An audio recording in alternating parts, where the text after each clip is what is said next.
Alright, Guitar Cats. The Flying V is back in action. Only it's not a Flying V anymore, right?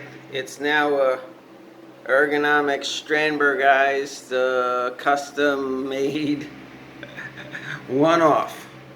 And I like the way it came out, looking pretty good.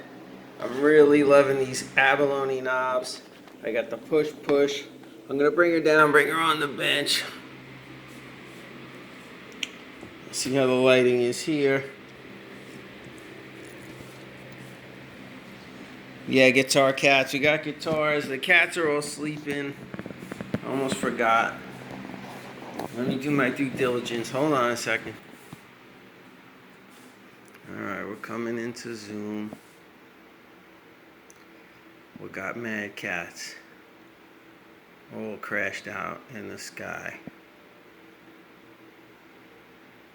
Huh? Is that enough cat action for you? You want close-ups? You want close-up cuteness?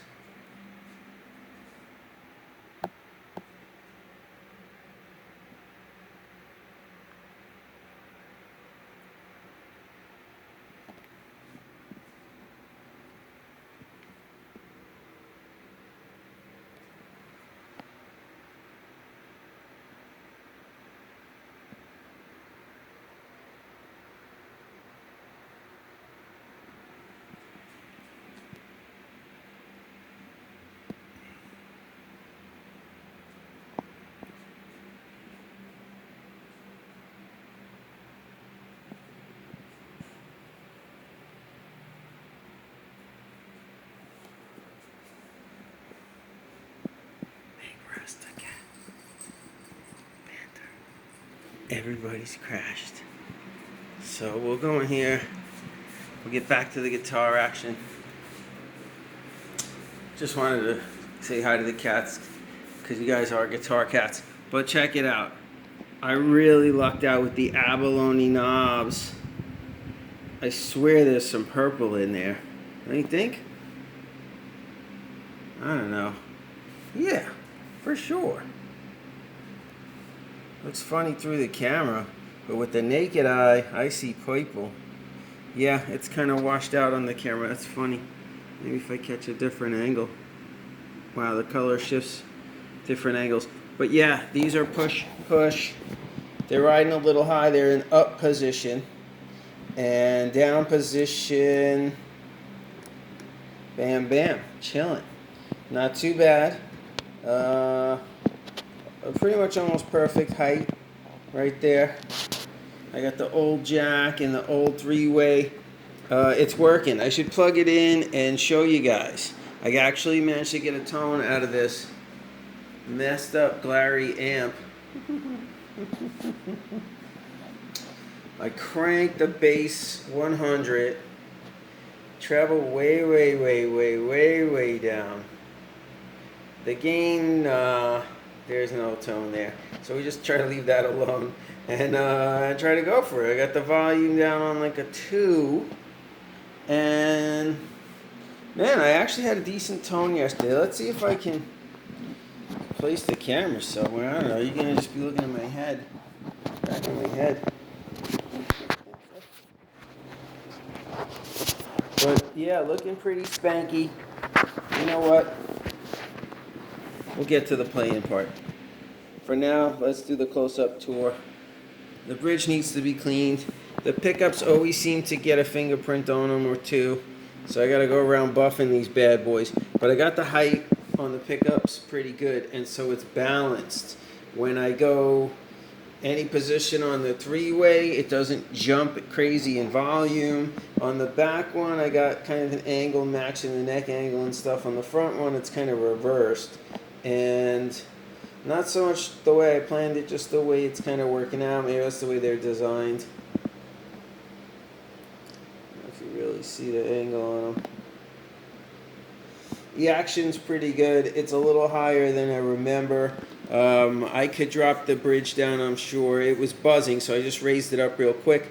I set the intonation. I put 8s on this bad boy just because I had them. I was looking to try some 8s. It's like 8 through 38. And surprisingly, good bass, right? So your ear hears the contrast from the treble.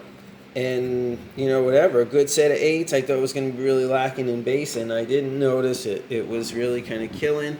So we got the black covers, we got the black switches, got the abalone in check. I got to do the strap button, that's today. And, oh, I got to rewire it. Okay, big bomb.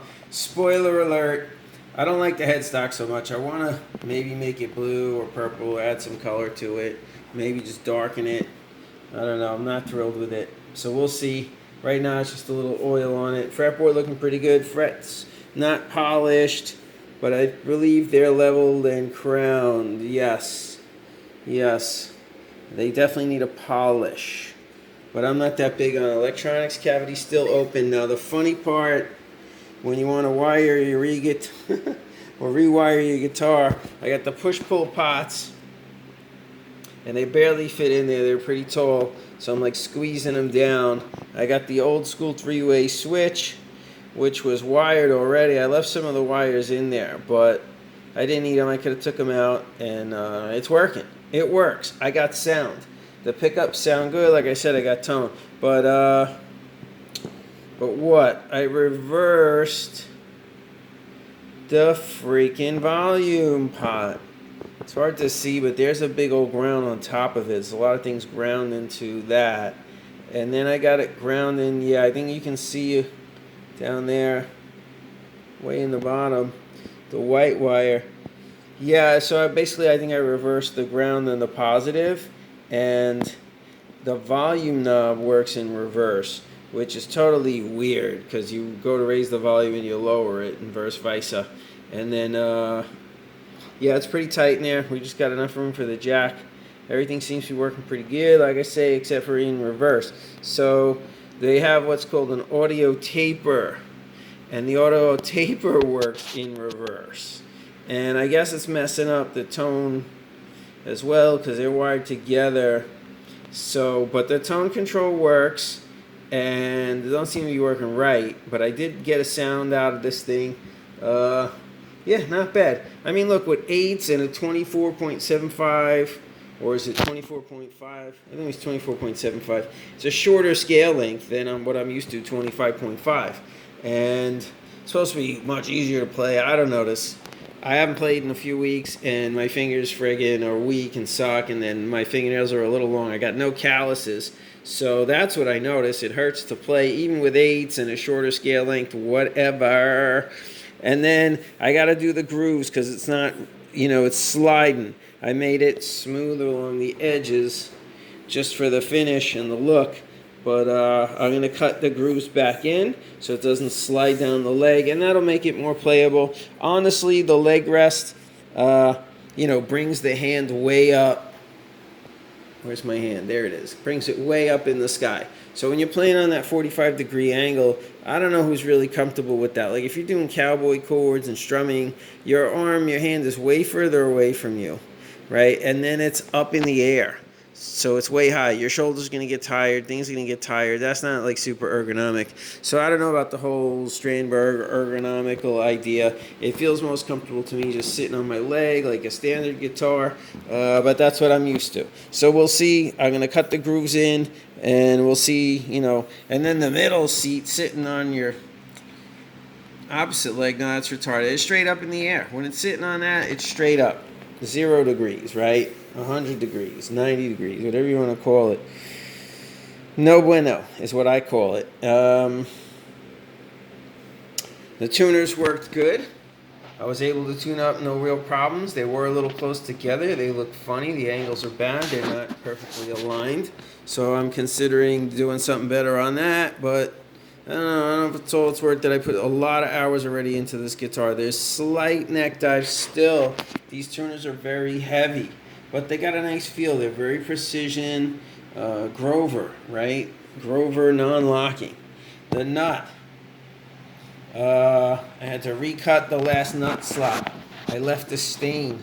So if I could zoom in there, you can see it. Let's get more light.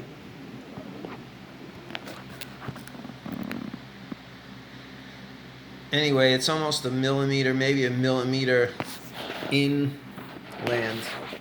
high E string, if you can see that.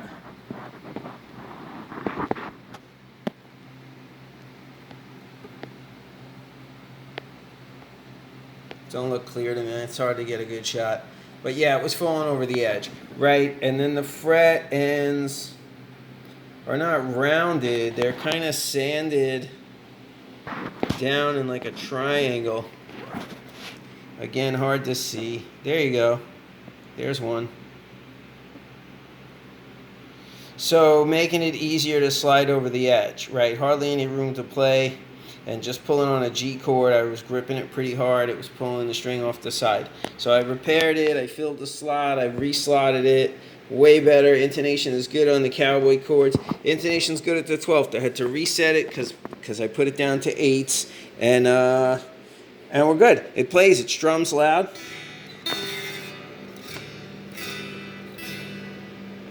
And what? I'm embarrassed. I think I'm just going to keep this video short because I got to put it on a tripod. And yeah, bottom line, I got to reverse that. But it sounds pretty good. I think once we get the electronics hammered out. I mean, look, I'm impressed with myself, people. First time ever doing any electronics. I relocated all this, rewired all this, right? Drilled it, screwed it, tapped it, whatever. Relocated the jack. Relocated the three-way. The volume, I think, still where the volume was. And the tone, I think, was where the jack was. Yeah. So we moved those. Love the abalone. Love the push-push. Now I'm single coil. And it was kind of good. Some good, pretty good single coil sounds. Well, I'm going to tease you. We'll see you on the next video. And we'll hear it. Hopefully it's going to sound friggin' sweet. Got the Music Lily pickups. I mean, I did it. I'm so proud of myself. Took a lot of video watching, but I basically rewired 2 pickups to a 3-way, 2 new pots, 2 push-push, and yeah. I mean, not that hard, but I had to get this bad boy, okay? Without the soldering station, forget it. With the little cheap soldering gun, done, son. And this thing I even used, the solder sucker, kind of weird. But yeah, the soldering gun, bomb. You need the friggin' heat. I mean, it's still a pain in the ass.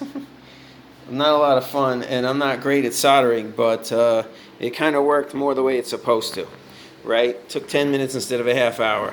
All right, so I guess that's about it for now, people. I'm going to reverse my pots, and we'll be back. I didn't mean people. I meant guitar cats. That's why I stuttered right there. Okay, so we'll see you on the rebound, guitar cats.